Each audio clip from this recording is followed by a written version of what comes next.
మీరు మొదట Google open చేసిన తర్వాత అక్కడ స్మార్ట్ ఓడిఆర్ అని టైప్ చేయండి. దాని తర్వాత మీకు స్మార్ట్ ఓడిఆర్ డాట్ ఇన్ అనే ఒక వెబ్సైట్ కనిపిస్తుంది. దాని మీద మీరు క్లిక్ చేసిన తర్వాత మీకు ఒక కొత్త పేజ్ ఓపెన్ అవుతుంది. ఆ పేజ్లో వచ్చేసి రైట్ సైడ్ మీకు చాలా రకాల కంపెనీ నేమ్స్ మరియు స్టాక్ ఎక్స్చేంజ్కి సంబంధించిన కంపెనీ నేమ్స్ కనిపిస్తూ ఉంటాయి.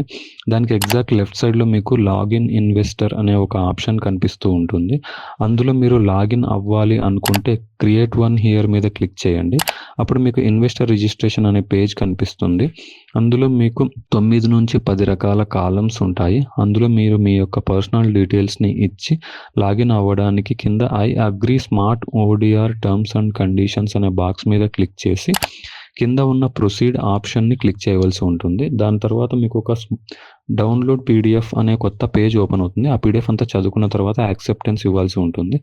దాని తర్వాత మీకు టర్మ్స్ అండ్ కండిషన్స్ అనే కొత్త పేజ్ ఓపెన్ అవుతుంది. దాన్ని కూడా మీరు యాక్సెప్ట్ అండ్ ప్రొసీడ్ ఇచ్చి కొత్త పేజ్లోకి వెళ్ళాల్సి ఉంటుంది. మీకు కొత్త పేజ్ ఓపెన్ అవుతుంది. ఇన్వెస్టర్ రిజిస్ట్రేషన్ అని సక్సెస్ఫుల్గా మీరు అకౌంట్ రిజిస్ట్రేషన్ అయ్యారు.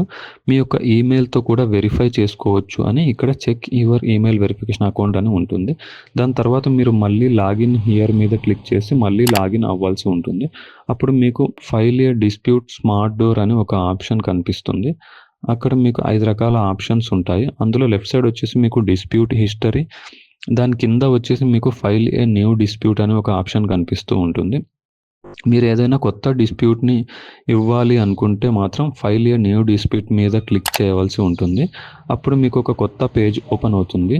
అందులో మీకు ఏదైతే డిస్ప్యూట్ రిఫరెన్స్ ఐడి లేదంటే సోర్స్ కంప్లైంట్ ఐడి ఇచ్చారో ఆ ఐడి మీరు ఇక్కడ టైప్ చేయవలసి ఉంటుంది. దాని తర్వాత కింద ఉన్న ప్రొసీడ్ అనే ఆప్షన్ మీద మీరు క్లిక్ చేయాల్సి ఉంటుంది. దాని తర్వాత మీకు ఫైలింగ్ ఇన్స్ట్రక్షన్స్ వస్తాయి. అందులో వచ్చేసి మీ డిస్ప్యూట్ ఎప్పుడు స్టార్ట్ అయింది, ఎప్పుడు ఎండ్ అయింది, దానికి సంబంధించిన 2 డేట్స్ ఇవ్వాల్సి ఉంటుంది. ఆ డేట్స్ ఇచ్చి కింద ఉన్న ప్రొసీడ్ ఆప్షన్ మీద మీరు క్లిక్ చేస్తే మీరు కొత్త పేజ్లోకి ఓపెన్ అవుతారు.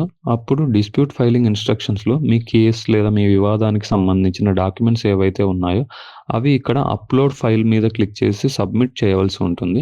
ఇక్కడ అప్లోడ్ చేసిన తర్వాత మీరు సబ్మిట్ బటన్ మీద క్లిక్ చేయండి. మీకు కొత్త పేజ్ ఓపెన్ అవుతుంది. అందులో వచ్చేసి మీరు తప్పనిసరిగా సెలెక్ట్ మార్కెట్ పార్టిసిపెంట్ టైప్ అనే ఆప్షన్ మీద క్లిక్ చేయవలసి ఉంటుంది. ఆ ఆప్షన్ మీద క్లిక్ చేసిన తర్వాత మీకు 6 టైప్స్ ఆఫ్ బాక్సెస్ కనిపిస్తాయి. మీ ప్రాబ్లం ఏదైతే ఉంటుందో దాన్ని మీరు సెలెక్ట్ చేసుకొని ఇక్కడ ప్రొసీడ్ ఆప్షన్ ఇచ్చి ముందుకు వెళ్ళాల్సి ఉంటుంది.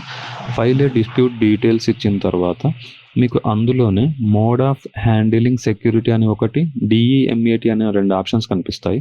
మీరు డిఈఎంఏటి మీద క్లిక్ చేసి సెలెక్ట్ చేసుకోవాల్సి ఉంటుంది.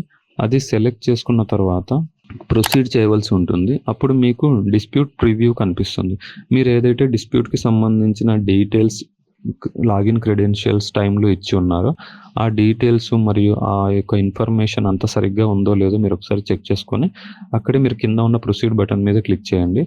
అప్పుడు వచ్చేసి మీకు ఇక్కడ 5 టైప్స్ ఆఫ్ ఆప్షన్స్తో పాటు డిస్ప్యూట్ రిజిస్టర్డ్ సక్సెస్ఫుల్లీ అని గ్రీన్ టిక్తో కనిపిస్తూ ఉంటుంది.